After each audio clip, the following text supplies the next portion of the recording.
Hello friends, welcome back to our channel ఈ సేవ మీ అందరి సేవలో. తెలంగాణలో కొత్త రేషన్ కార్డులు మరియు రేషన్ కార్డులో పేర్లు చేర్పించిన వారి అప్లికేషన్లు అప్రూవ్ చేసే ప్రక్రియ కొనసాగుతుంది. అయితే ఎవరి రేషన్ కార్డులు వెరిఫికేషన్ చేస్తున్నారు అండ్ ఎవరి రేషన్ కార్డులు అప్రూవ్ చేస్తున్నారు? ఒకవేళ మీ రేషన్ కార్డు వెరిఫికేషన్ జరగకపోతే లేదా వెరిఫికేషన్ జరిగాక కూడా అప్రూవ్ అవ్వకపోతే ఏం చేయాలి, ఎక్కడ కలవాల్సి ఉంటుంది అనే విషయాల గురించి ఈ వీడియోలో మనం తెలుసుకోబోతున్నాం. తెలంగాణ ప్రజలు ఎంతో కాలంగా ఎదురు చూస్తున్న కొత్త రేషన్ కార్డుల పంపిణీ ప్రక్రియ దాదాపు అన్ని జిల్లాల్లో మొదలైంది. మీ సేవా సెంటర్లో కొత్త రేషన్ కార్డుల కోసం అలాగే పాత కార్డుల్లో పేర్లు చేర్చుకునేందుకు పెట్టుకున్న దరఖాస్తులను సంబంధిత అధికారులు వెరిఫికేషన్ చేస్తున్నారు. అండ్ వెరిఫికేషన్ తర్వాత అర్హులైన వారికి వెంటనే కొత్త కార్డులు మంజూరు చేయడంతో పాటు పాత కార్డుల్లో అర్హులైన వారి పేర్లను కూడా చేరుస్తున్నారు. అయితే ప్రస్తుతం మీ సేవా కేంద్రాల ద్వారా వచ్చిన దరఖాస్తులనే అధికారులు వెరిఫికేషన్ చేస్తున్నారు.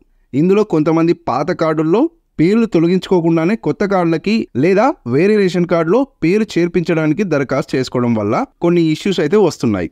యాక్చువల్లీ రేషన్ కార్డులో హెడ్ ఆఫ్ ది ఫ్యామిలీగా ఆడవారి పేరు ఉండడం వల్ల వారు ఏ రేషన్ కార్డులో అయితే ఉంటున్నారో అదే రేషన్ కార్డులో పిల్లల పేర్లు కూడా యాడ్ అవుతున్నాయి. అంటే పెళ్లి తర్వాత కూడా తల్లిగారి రేషన్ కార్డులో ఉన్న ఆడవాళ్లకు ఈ పరిస్థితి ఎదురవుతుందన్నమాట.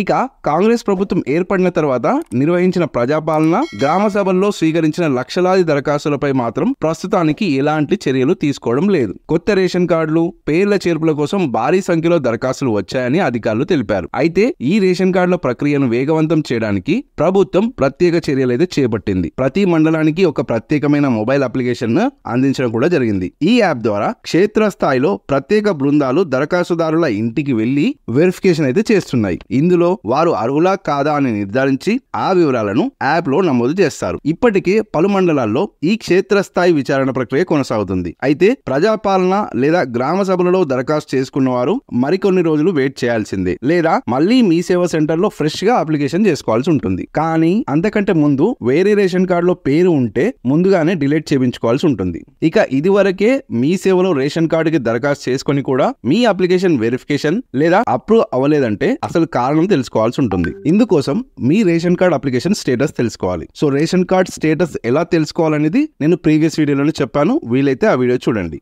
ఆ తర్వాత మీ అప్లికేషన్ డిఎస్ఓ పెండింగ్ లేదా డిఎస్ఓ అప్రూవ్ అని ఉంటే మీ మండల ఆఫీస్ లేదా సివిల్ సప్లై ఆఫీస్ లో మరోసారి రిక్వెస్ట్ చేస్తే సరిపోతుంది. ఆల్మోస్ట్ మీ సేవా అప్లికేషన్స్ అన్ని వెరిఫై చేస్తున్నారు. కేవలం వేరే రేషన్ కార్డులో పేరు ఉన్న అప్లికేషన్స్ మాత్రమే పెండింగ్ లో ఉంటున్నాయి. సో వెంటనే మీ పాత రేషన్ కార్డులో ఉన్న పేరును తొలగించుకొని సివిల్ సప్లై డిపార్ట్మెంట్ లో మరోసారి మీ స్టేటస్ అప్డేట్ ని ఇవ్వండి. ఆ తర్వాత మీ అప్లికేషన్ అనేది అప్రూవ్ చేయడం జరుగుతుంది. అండ్ మీ సేవలో ఆల్రెడీ ఒకసారి అప్లికేషన్ చేసుకున్నాక మరోసారి అప్లికేషన్ అయితే తీసుకోదు. అయితే గత 10 సంవత్సరాల్లో మీ సేవలో అప్లికేషన్ చేసుకున్నవారు మళ్ళీ అప్లికేషన్ చేసుకునే అవసరం అయితే లేదు. అప్పుడు చేసుకున్న అప్లికేషన్ మీకు అప్రూవ్ అయితే చేయడం జరుగుతుంది, లేదా మీరు అనర్హులు అని తేలితే రిజెక్ట్ కూడా చేయడం జరుగుతుంది. సో మీ అప్లికేషన్ అప్రూవ్ అయిందా లేదా రిజెక్ట్ అయిందా తెలుసుకోవాలంటే నేను ప్రీవియస్ చేసిన వీడియో చూడండి. ఇప్పుడు కొత్తగా రేషన్ కార్డు వచ్చిన వారికి మరియు రేషన్ కార్డులో మెంబర్ యాడింగ్ అయిన వారికి జూన్ 2 నుండి సన్న బియ్యం పంపిణీ అనేది జరుగుతుంది. ఓకే ఫ్రెండ్స్, అర్థమైంది కదా?